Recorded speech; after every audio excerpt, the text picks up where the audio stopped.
I guess start with housekeeping. Panarin, we heard he skated on his own. Correct. Is he progressing in a way that's giving you some confidence he'll be all right for? Yes, he is. Yeah. Side note, separate thing that I wanted to ask you about, maybe dive in a little bit on. This summer, after I found out you were coming here, made a few calls, talked to some people that have played for you, worked with you. John Martin I spoke to, a couple guys that played for you, just to get a feel for your style, your systems, all those kind of things. I'm sure you probably don't want to. I'm afraid to ask. Break out the board and break out down the whole system for me, but just maybe in some basic terms, kind of understanding what it is you want to accomplish. There's two things that came up a lot in those conversations. A lot of people say, for you, I know it does with many coaches, it starts with the forecheck. You want to have some aggression on the forecheck, but I'm curious, are there specific keys within that, points of emphasis with the team now, as far as the identity that you want them to have, and how important it's going to be to have that consistency with the forecheck? Yeah, I think if you watch, and certainly this is something that I watch all the time and have for a number of years now, just the evolutions of the game and how the game's being played. I think as coaches we're always trying to stay on the cutting edge or on the front, on the frontier of that evolution and where the game is going. And in my estimation, in the last 10 plus years, the game has really evolved into very much a puck pursuit game, where teams are playing a speed game, north-south. Some teams possess it better than others, but the common denominator on the best teams in the league is they have a game that is straight ahead, north-south. A lot of times, they're pursuing pucks more than they are possessing them. And what I mean by that is, I'll give you an example. The high flip in today's game, that didn't exist. If it did 20 years ago, it was an exception, not the rule. The high flip, we call it a punt, to steal a football term. That's a common play in today's game, whether it be off a defensive zone face-off or, teams punt and hunt where they make a high flip, the puck bounces somewhere, and there's a speed game pursuing it. Some of the best teams in the league have the highest dump-in rates. Florida, for example, Carolina. They put pucks in deep, they play behind opponents, they play straight ahead, and they put you in difficult positions, compromising positions where they can create off of that. Opportunity presents itself. So that I think is an evolution of the game and how today's game is being played. So, the identity that we're trying to build here is a little bit of a hybrid game. We want to keep the puck when we have it. We've got some talented guys. We don't want to just turn into a dump and chase, a chip and chase team by any stretch. We want to keep the puck as often as we can. But we also have to be willing to put pucks behind people. We got to be willing to make a high flip once in a while and chase a puck down. And I think if we do that, we'll have the ability to create offense different ways. The other thing I would say about that is that, there's,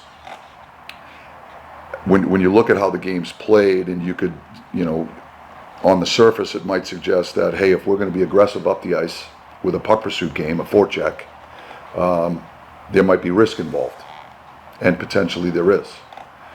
The way that I look at it, there's also risk involved in just retreating and playing on your heels and letting your opponent dictate the terms and spending more time in your end zone.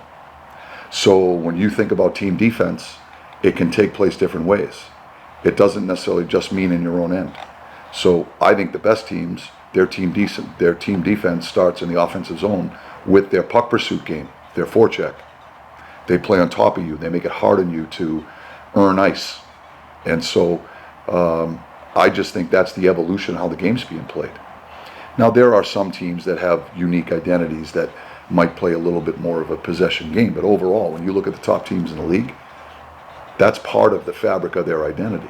So we're trying to play a little bit of a hybrid game. We want to play with the puck. We've got talented guys. We want to make plays. Our talented guys want to make plays, and we don't want to take the stick out of their hands. We also have to be willing to play a puck pursuit game when the plays aren't there to be made. And so when we defined, the no BS hockey, that's what we're talking about, a willingness to play both. And so from an identity standpoint, I think that's what we're trying to establish here. How much of that, the puck pursuit is execution, is systems, is things that you're trying to teach them, and how much of that is just desire and will? Yeah, it's a great question. It's a little bit of both. Yeah. It's a little bit of both. I think good defense, right? And defense is play without the puck, away from the puck, when you don't have the puck. Good defense, I think a foundational aspect of that is predictability. And what I mean by that is all 5 guys on the ice know what their jobs are. They also know what their teammates' jobs are. So I do my job and I trust that they're going to do theirs. Predictability is an important element. It's a foundational element of good, sound defense. If we're going to establish a solid forecheck, we need to have some predictability. And we build trust through that predictability. I'm going to do my job. I know and I trust that my teammates are going to do theirs.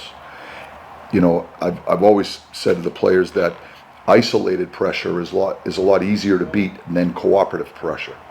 It's hard to beat 5 guys. It's hard to beat 3 guys on a forecheck. It's a whole lot easier to beat 1. And so, we want cooperative effort in all 3 zones. So we need to have a team concept around that so that we can develop and build predictability and trust. And then it boils down to will and determination to play the game a certain way. And so that's what we're trying to establish. Other thing that's come up that I wanted to ask you about, and I know it's an oversimplification, but I know they played a lot of man-on-man in D-zone last year. It sounds like it's going to be more of a zone concept. I know, again, oversimplification, Trocheck was talking about the quadrants and the different ways it's going to work. But what do you see maybe as the benefit to that? Because this team, obviously I'm only looking at publicly available data, but I know as far as high danger scoring chances, did not rank very well last year in terms of chances allowed. And anecdotally, just watching, it seemed like they gave up a lot of allowed chances, slot, net front, those areas. What do you see as kind of the keys to tightening that up, and how do you think maybe a zone can help? Well, theoretically, a zone defense protects the middle of the ice, and you defend from there out. There are always elements of man-on-man, no matter what system you play. There are going to be elements of man-on-man in particular times, and we define that for those guys.